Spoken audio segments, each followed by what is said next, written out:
안녕하세요, 여러분. 이삭과 함께하는 큐티 오징을 환영합니다. 오늘도 우리가 주님 앞에 우리의 마음을 다하여 주님을 바라보며 묵상하겠습니다.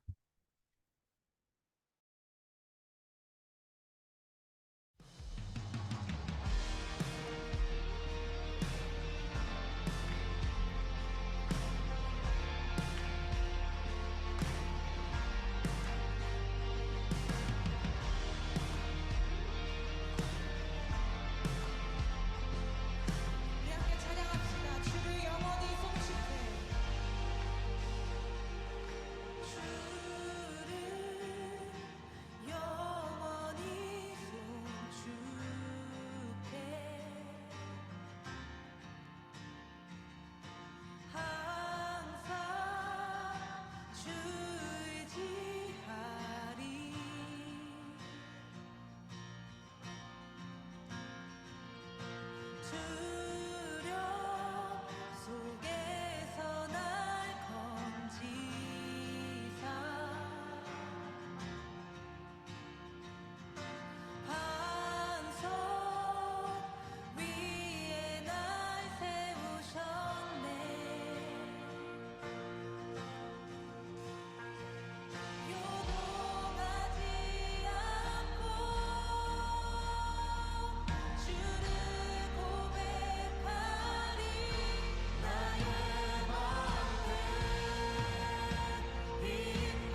아멘. 우리의 기쁨 되시는 주님, 감사합니다. 네, 오늘 말씀을 같이 보겠습니다. 오늘 말씀은 사도행전 2장 1절에서 13절 말씀입니다. 같이 봅니다. 제2장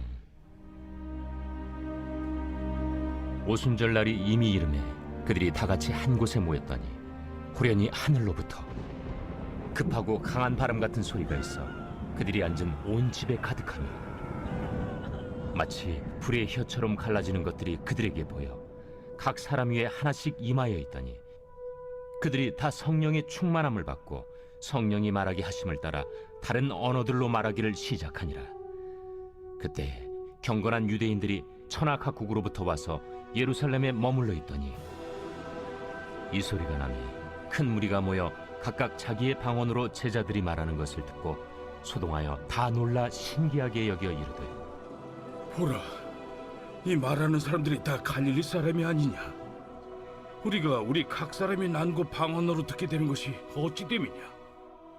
우리는 바데인과 메데인과 엘람인과 또 메소보다미아, 유대와 갑바도기아, 본도와 아시아, 부르기아와 밤빌리아, 애국과 및 구레네에 가까운 리비아 여러 지방에 사는 사람들과 로마로부터 온 나그네, 곧 유대인과 유대교에 들어온 사람들과 그레데인과 아라비아인들이라. 우리가 다 우리의 각 언어로 하나님의 큰일을 말함을 듣는도다.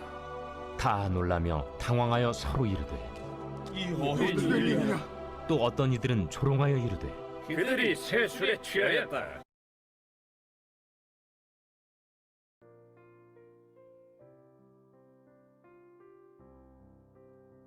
네, 아멘. 오늘부터 며칠간 우리는 좀 성령에 대해서 우리가 좀 같이 나눌 겁니다. 성령 강림. 많은 사람들은 이 오순절의 사건에 있어서 그냥 성령님 자체에다가 집중을 하는 것이 있어요. 하는 성향? 그러다 보니까 이제 성령 충만함. 아니면 성령 충만하면은 뭐 모든 것이 가능하다. 방언도 나올 수 있고 뭐 이렇게. 근데 오늘은 제가 좀 묵상하면서 또 다른 방향으로 우리가 좀 생각해 보면 어떨까? 우리가 신앙생활을 우리가 보면은 그러니까 하나님의 원리 원칙을 우리가 보면은 그런 게 있어요. 순서라는 게 있어요. 그리고 하나님의 명확한 목적이 다 있더라고요. 그러니까 무언가 하나님이 이루고자 하는 역사하심이 있다면은 그 역사하심에 분명한 순서가 있고, 그리고 선제 조건들이 다 있어요. 그 조건들이 충족되지 못할 경우에는 그러면은 하나님의 역사하심은 결국 나타날 수가 없다. 이렇게 생각하거든요.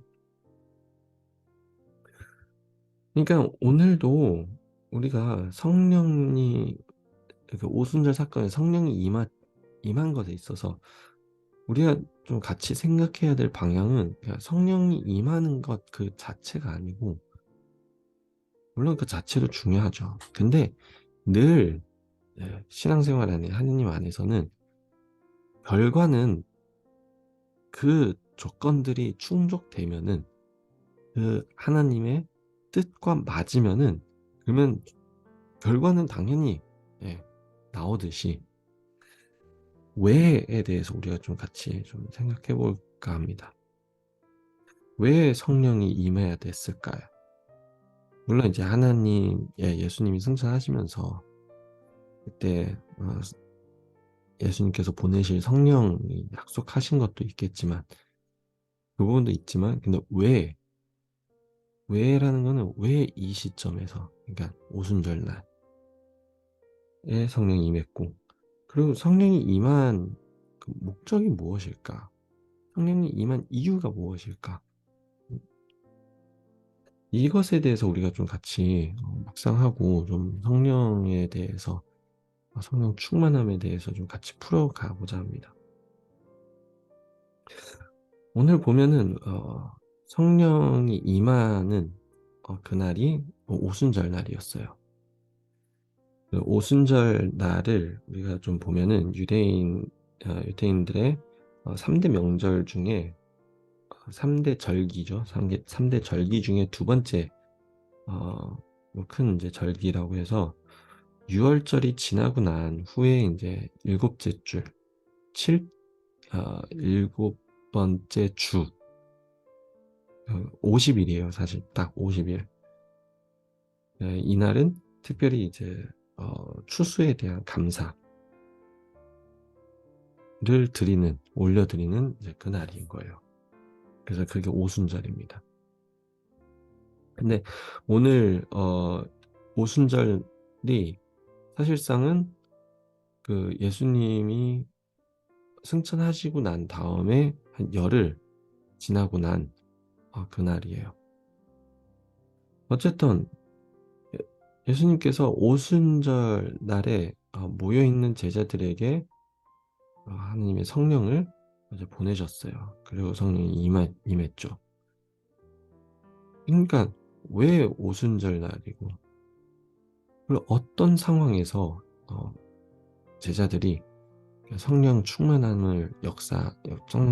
역사를 이렇게 어떻게 경험하게 되었을까요? 첫 번째는 사실 기도하고 있는 상황이었죠. 제자들이 한 자리에 모여서 1장을 보면은, 사도행전 1장, 어제 우리 1장 봤지만 1장을 보면은 제자들은 그 자리에서 모여서 기도하며, 또 그리고 어제 말씀에 이어서는 그 제자 중에 한 명 빠진 그 제자를 같이 또 선출하기 위해, 그래서 어제도 얘기했듯이 제자를 왜 선출했을까요? 왜 굳이 한 명을 더 채웠어야 될까요?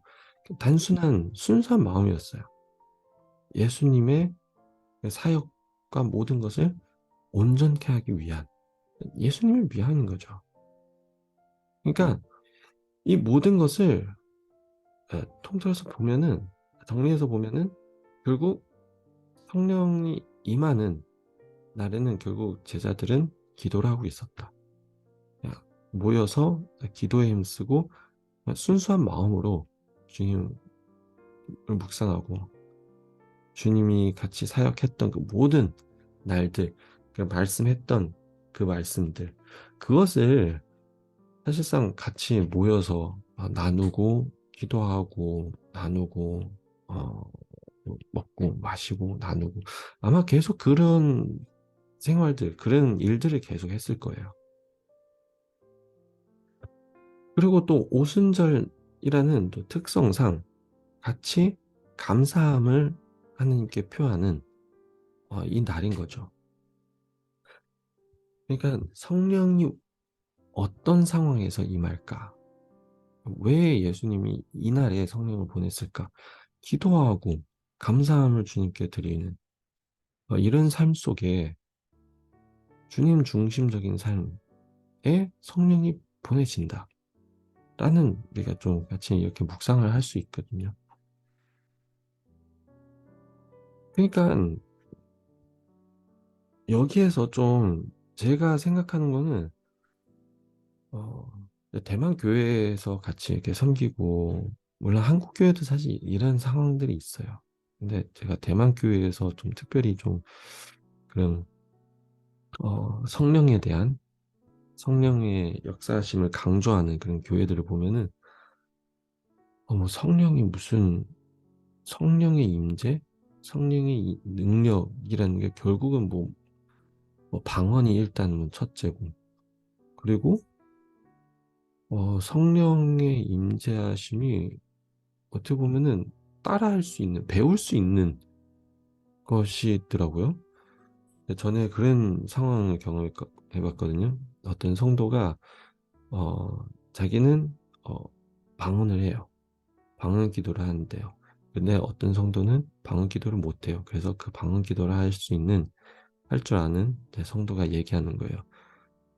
못하는 성도에게 날 따라하라고, 내가 기도하고 내가 방언 기도하는 것을 그대로 따라하라고. 따라하다 보면은 배울 수 있게 된다고. 말도 안 되는 무슨 저는 이게 대체 어떤 개념인지, 성령에 대해서 정말 잘 알고 있는 건지 저는 이해가 잘 안 되거든요. 이 방언 기도라는 것은 결국은 조건이 있어요. 성령의 임재, 성령의 충만함에 조건이 있다라는 거죠. 오늘 말씀을 보면은 그 조건이 무엇일까요? 예수님 중심적이어야 되고, 모든 것이 순수하게 예수님 중심적이어야 돼요. 하나님 중심적. 그리고 감사함으로 주님께 기도하는 이 조건들이 충족해지면은 그때서야 하나님의 마음으로 나오는 성령인 거죠. 일단 조건이 충족되지 못하면은 무슨 성령 충만함이 있겠어요. 내 마음의 원망과 불만으로 가득 채워져 있고, 내 삶은 예수님 중심적이지가 않고 감사함도 없고, 내 삶에 뭐 기도라는 건 예? 또 없고, 그러면은 무슨 마음으로 성령을 받을 수가 있겠어요. 안 된다는 거죠. 그리고 오늘 성령 충만함에 있어서 중요한 그 이유가 있어요. 성령 충만함을 받는 이유. 오늘 보면은 성령 충만함을 받고 나서 이 모여있는 제자들이 방언을 하기 시작한 거예요.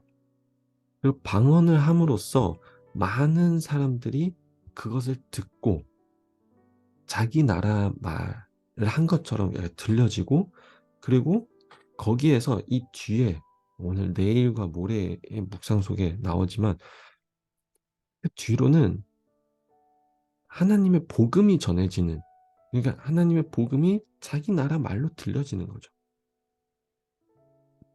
예수 그리스도의 복음이 자기 나라 말로 들려지는 거예요. 그러니까 성령 충만함의 가장 결정적인 이유, 하고자 하는 일이 뭘까요? 복음을 전하는 거예요.